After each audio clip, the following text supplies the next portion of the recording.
UX is tough, not because of the work itself, but because of everything around it. The pressure, the politics, the self-doubt. Joe Natoli has been through it all, and for more than 30 years, he's been helping UXers and designers find their way through the challenges that really make or break a career. Not the wireframes or design tools, but impostor syndrome, office politics, bad bosses, and learning to stand your ground.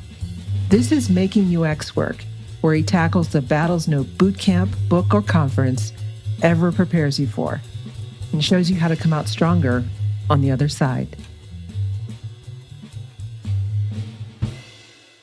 One of the reasons people get tripped up when they're asked to lead or present or run a meeting or whatever is a profound sense of discomfort in doing that task. They'll say, I'm uncomfortable doing this. I'm uncomfortable saying this. I'm uncomfortable leading. I'm uncomfortable managing. And one of the biggest reasons they're uncomfortable happens to be something that is actually well within their control. The issue at hand is that the methods that they're using, the words that are coming out of their mouths, aren't theirs. Here's what I mean by that. People get very attached to any number of cliches about how they're supposed to do something, right? This is what leadership looks like. These are the things I have to say. These are the things I have to do. They're trying to follow any number of prescriptions for how to do something. And the belief they carry, the internal narrative that comes up for them in those situations is, well, if I'm not following those things, then I must not be doing it right.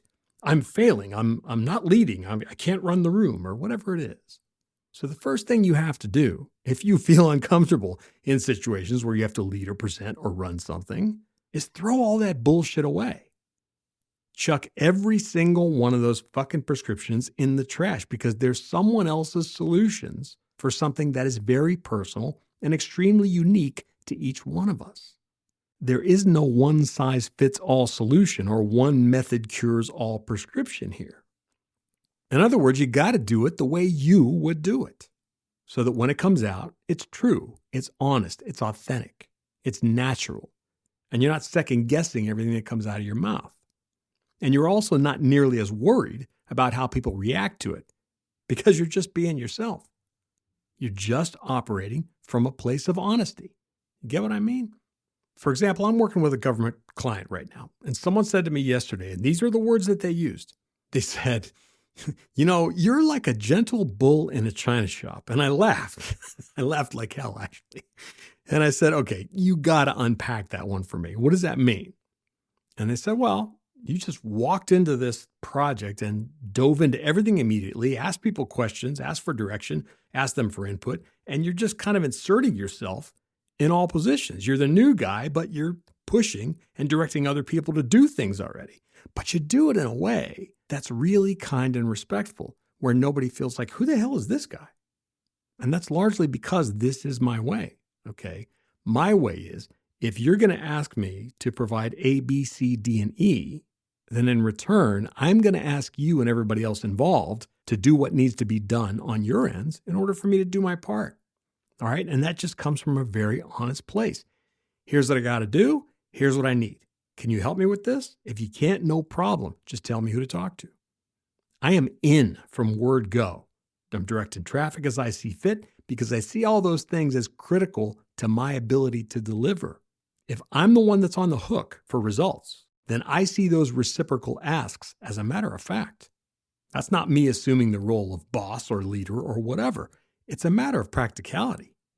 I'm saying to these people, look, you need this? Great. Here's what I need in order to give it to you.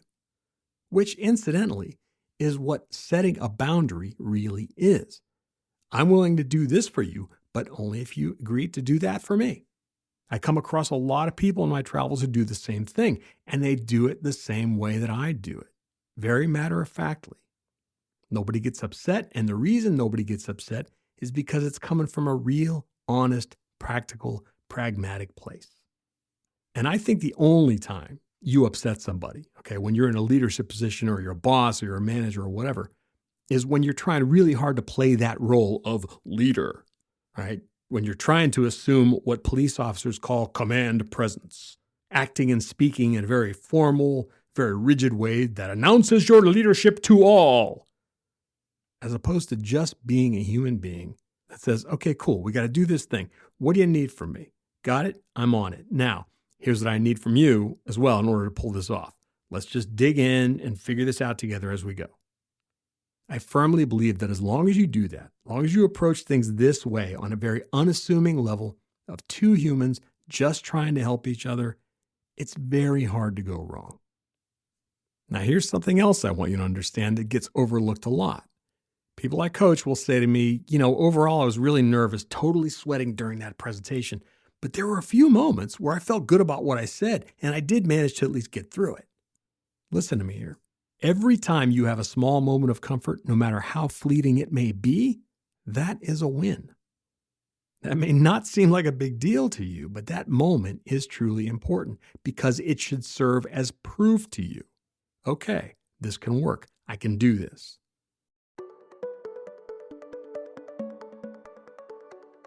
Every UXer and product designer I've ever met eventually hits the wall. You know the wall, the one built by managers, stakeholders, or formed by internal politics. The wall that renders every method they were ever taught irrelevant or just feeling impossible. Joe Natoli has spent 35 years helping global enterprises tear that wall down. The UX 365 Academy Joe created is the missing manual for your UX career. It's the much-needed practical lessons for the world you actually work in. Stop struggling to get buy-in and start making impact. Learn more at ux365academy.com. I can do this. If it can happen for 30 seconds, it can happen for a minute or two. And if it can happen for a minute or two, it can happen for 30 minutes or an hour or longer. Okay? You can get there as long as A, you are true to yourself in the way that you go about doing it, and B, you let go of the need to judge it against other people's reactions, whatever they may be. And look, in all things, it does not matter how anybody reacts to it. Despite what you think, despite what you will read and hear over and over and over again from any number of sources, that is not the measurement of whether what you're doing is good or bad or valid or not. The right measurement, the only one that matters, is what your intent is. How honest you are in putting that forward. I really believe this. Why? Because people sense and feel that intent and that honesty. Now, that said, in any job, you're absolutely going to encounter people who will misunderstand what you do no matter how you do it. And sometimes they'll misunderstand on purpose. As candidate for governor Upton Sinclair once famously said, it is difficult to get a man to understand something when his salary depends on his not understanding it. And of course, some people just like to stir up shit and create drama.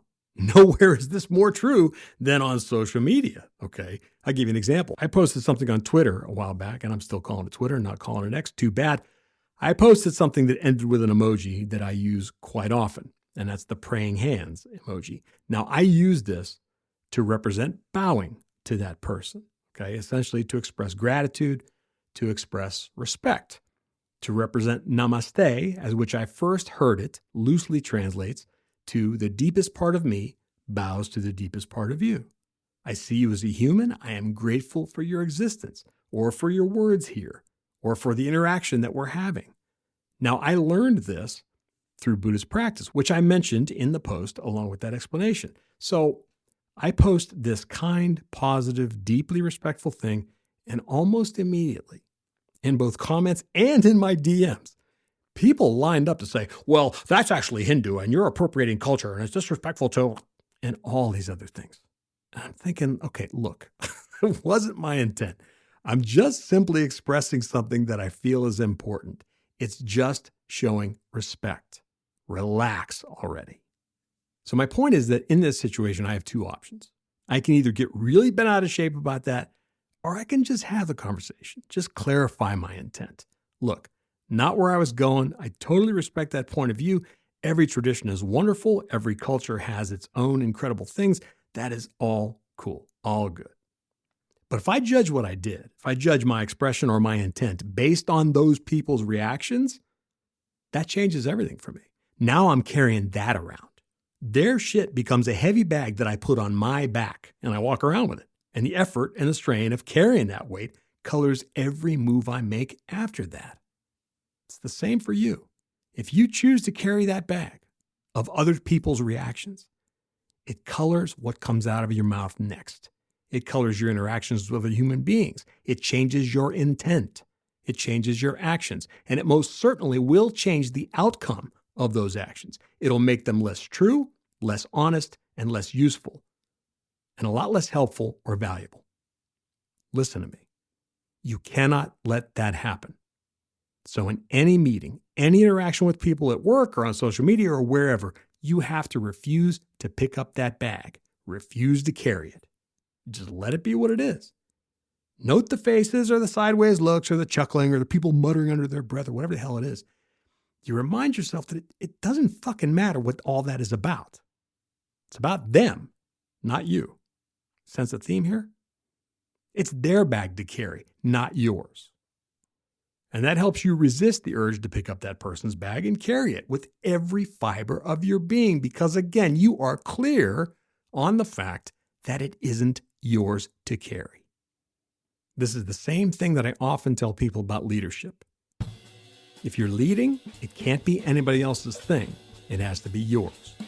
And in this and in all things, in order for it to be comfortable and real for you and effective for them, the way you do it has got to be yours and yours alone.